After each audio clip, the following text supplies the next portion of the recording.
more or less faith in the Lakers from last night? I went into this series cautiously very optimistic.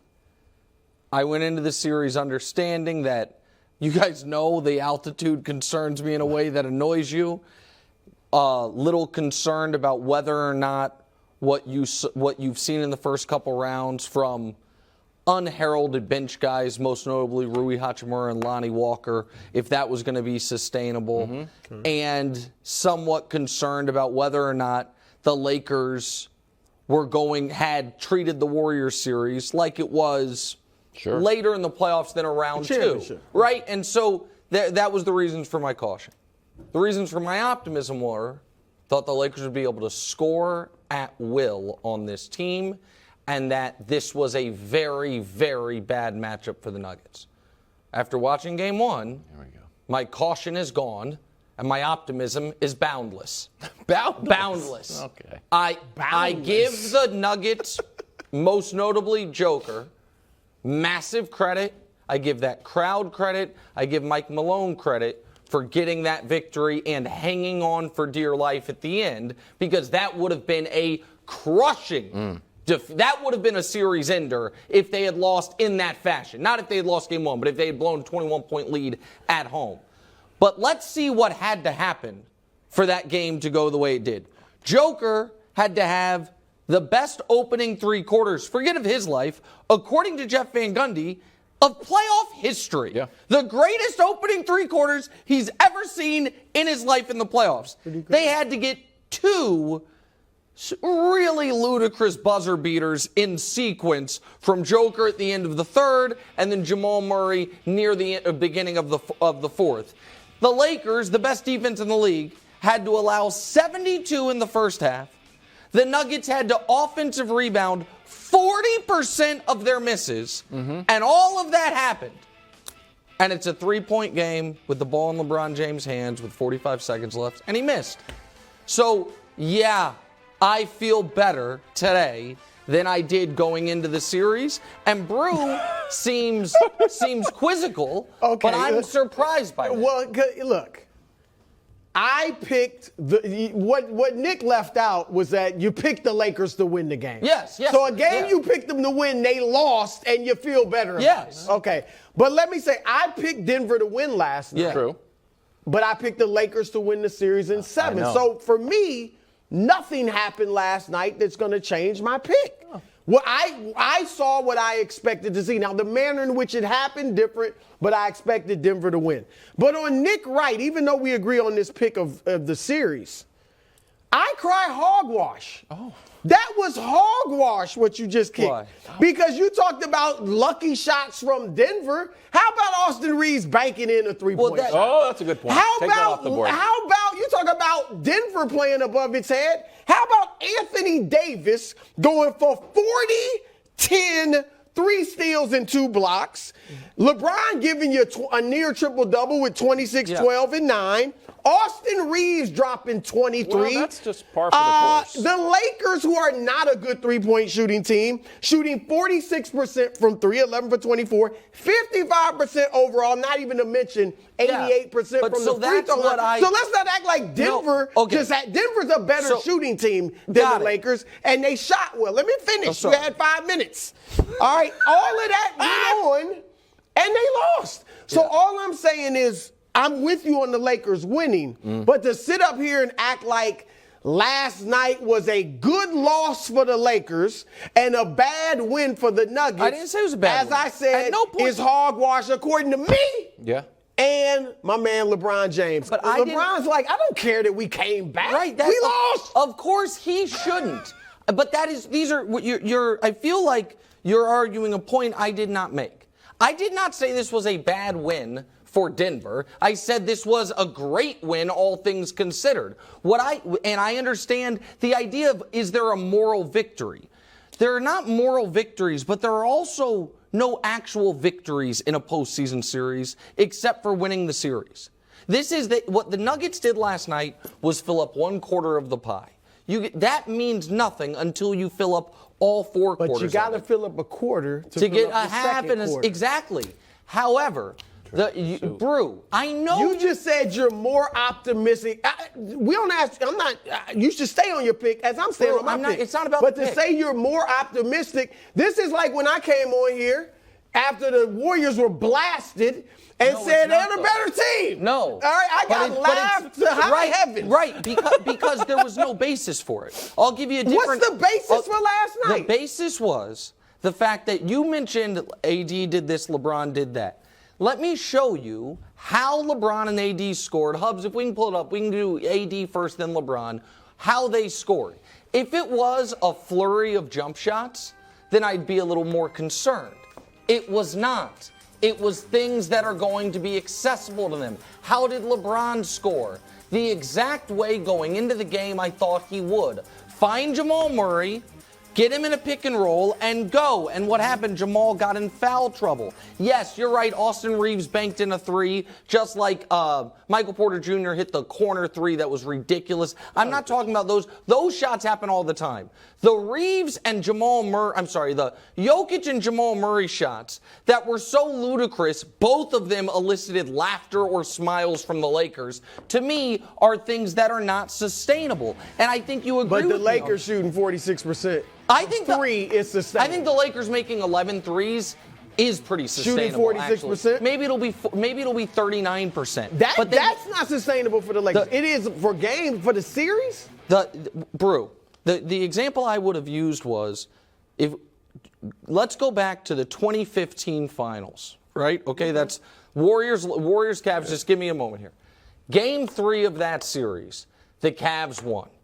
At the end of that game, the Warriors figured up, the Cavs had a huge lead, and then the Warriors in the fourth quarter, you remember this? That's when they went to Iguodala in the starting lineup, and things freed up, and it was like, oh, I think they have discovered some things. So even though the Cavs got that second piece of the 4 slices of the pie, it was like, I don't know that they're going to be able to get another one.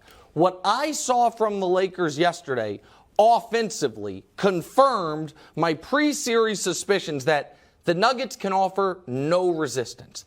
And the fact that the Nuggets got out of characteristic games from their best player, Jamal Murray, KCP. Their best player? Jokic? Yeah, listen, we're going to get to Jokic in a moment. We're going to get to Jokic in a moment. We can't say that it was the greatest playoff performance ever through 3 quarters, and it's an average game for him. But he's a great player. The point is, you're saying and again, I'm with you on the Lakers winning the series. I'm just not with you on, it was a glorious night for the Lakers. I have no more doubts. They were getting blown to bits for 3 quarters. All right, then they rallied in the fourth. And the adjustments they made were great. I firmly expect to see Rui Hachimura starting instead of Dennis Schroeder and guarding Jokic, and AD can roam. But there's adjustments the Nuggets will make to that.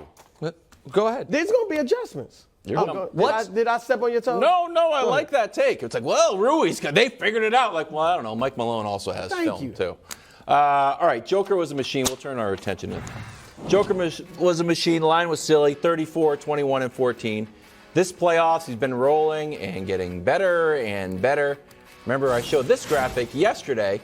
Points were better, rebounds were better, and now the assists are much better too. And you were like, no, Wilds is not going to be able to maintain, and he actually do better. And I'm supposed to believe that Rui has solved everything. Strong maybe.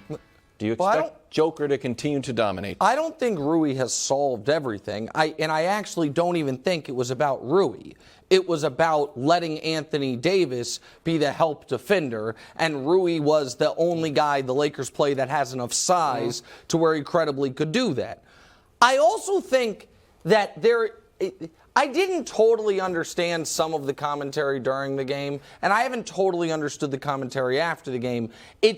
It's as if the folks are convinced no one has watched Jokic all year, but then also relying on the fact that they believe maybe people haven't watched Jokic all year to say, well, this is what he does every night. Guys, he is a great player. He is a worthy MVP candidate perennially. Last night was the first game in his playoff career he shot more than 1 3 and didn't miss. Last night was the second most rebounds in his playoff career, the second most assists in his playoff career, the highest game score in any victory in his playoff career. Even by his lofty standards, last night was a great performance. And what makes it either more or less impressive, depending on how you look at it, he did it all in 3 quarters. Because, and Brew, this is the question I wanted to ask you. Do you think, because we can show you the first 3 quarters versus the end of the game, do you think this is because of the adjustment, because he wore down, because of a little of both? Because had LeBron made that shot, and we'll talk about LeBron later, had they lost, this would have been the story. Sure. That he had basically 30, 20, and 10 through 3 quarters, and then a no-show in the fourth. What do you account? What do you? Well, first, I think when you hear people say, this is what he does all year, I think you're taking it too literally. They don't mean that he gets 30 and 20 and 12 in 3 quarters all year. They mean he's an all-around player. He's a big-time scorer. He rebounds. He assists. That's what they mean. And he plays at this high level. As far as the fourth quarter, I think it was largely the adjustment. And because like you said, when they put Hachimura on him, and when he went into the lane, when he backed Hachimura down or got into the lane, AD was able to come over, and he was hesitant.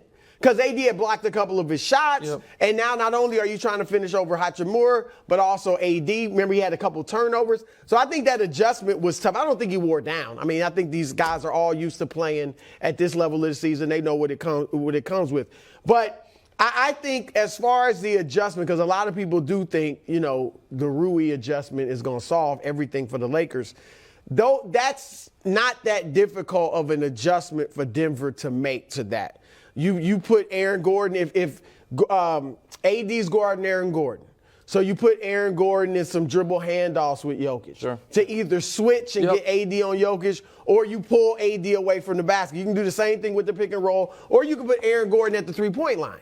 So you get AD away from the basket. So my point is, it's going to, like Darvin Ham said, it's a chess match. And there's going to be counter moves and moves all series long. So you can't play Jokic one way, and you can't play LeBron and AD one way. So it's going to be adjustments made throughout the series. Do you buy, Nick, because we were talking about it yesterday, that AD didn't need to have a dominant offensive performance? We wanted, I think collectively, for him to spend most of his energy on the defensive end. Yeah. And it kind of went the reverse. Everybody ate on both sides. Yeah. Do you think that maybe AD prioritized offense, or that's just the way the game played out? I think it's the way the game played out, and I know we're going to talk more about AD in a bit.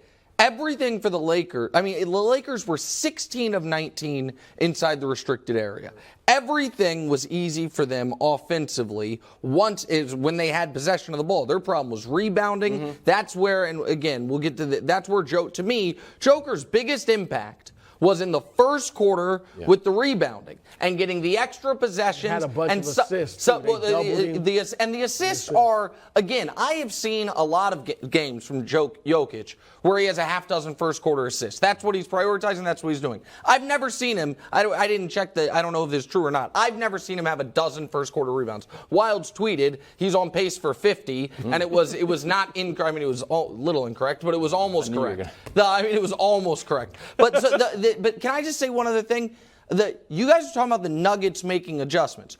The Nuggets will respond to the Lakers' adjustments, of course. I don't know, and maybe I'm wrong, and we'll get 2 weeks to see it play out, what adjustment the Nuggets can make to be better defensively. That's the thing. That's why I'm as confident as I am. Is I don't think they have the personnel to slow down LeBron and Anthony Davis offensively. And I think what the Nuggets did offensively, scoring 132 against the best defense in basketball, I don't think they're going to be able to do that again. Do you think LeBron was slowed down yesterday offensively? No, I don't. Okay, because he didn't take over the game. He didn't. Well, he hunted Murray.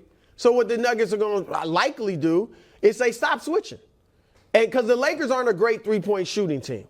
So even if Murray's a little, I mean, you got to get to the shooter as fast as you can. But if I'm the Nuggets, I would rather take the chance of Austin Reeves or somebody else hitting a bunch of threes than to just keep switching Murray onto LeBron. Yeah, that doesn't work. Okay, time now for a special installment of Wild's Thoughts. Drew, you really need to follow Wild. Did you do it last night? Well, here's the thing. In America, you need to follow and you need to set alerts because Wild's tweets explode. Wild sends tweets, pulls them back, erases them. Oh, that was mean. Oh, that wasn't. Sound like he does. But here was one of the rare Wild's tweets that stayed up. It's just an emoji covering his eyes after a LeBron shot. Wilds comes in every morning and says, why does everyone think I hate LeBron? I like LeBron. I just like him the third most. I'm just curious. No, listen. A spinning shot off the top of the backboard? I just wanted to know what the little guy meant. I don't know what. I don't speak emoji. Here's the story, everyone. Yeah. I initially tweeted Westbrookian. There it is.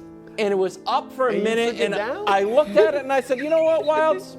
Is that who you want to be? Is that the goal, to be just some guy taking shots out here at poor Russell Westbrook, who probably checks my tweets? Oh, so at Westbrook, not at LeBron. Yeah. Well, I mean, it's kind of at both. Exactly. That's what I'm saying. So again, Wilds has stepped perfectly into this bear trap I have laid because I have more tweets to show. Because Wilds very clearly doesn't want to hurt Russell Westbrook's feelings. Has no problem trying to hurt mine, however. No, so this is what I don't like. What did Jokic do in the fourth quarter? I haven't seen it. And Wild says one game-ending steal from LeBron. Okay, this is why I tweeted and you wonder why we think this is what I don't like. Because Nick's Twitter persona is like, truth teller? I crafted these tweets. He's got some of these tweets in the chamber he's been working on for months.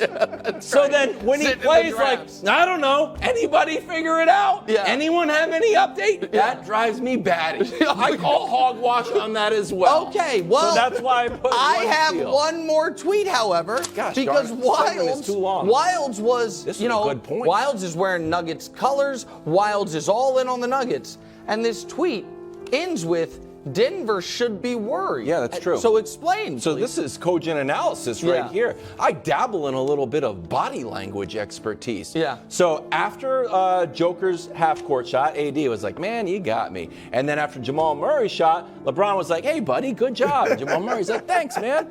And then after the Bruce Brown foul, AD's like, they're kind of arguing, and AD's like, come on. There was just a calm confidence to the Lakers that I think would cause me to worry if I was that could be looked at the other way. I got to give Nick that. It could be looked at like we're not worried about. No, that's what Wilds is saying. No, that's what I'm saying. If you feel that way, maybe there's a reason they feel. Yeah, exactly. That's what I'm saying. What he said. That's why it's cogent analysis. It's cogent analysis, not just as opposed shots. No, he was better on Twitter than he was at the Open of Today's Show when he's out here peacocking because he guessed the lottery balls correctly. Gear. Thanks for watching. Subscribe here to get more from the show and to check out clips from other shows on FS1.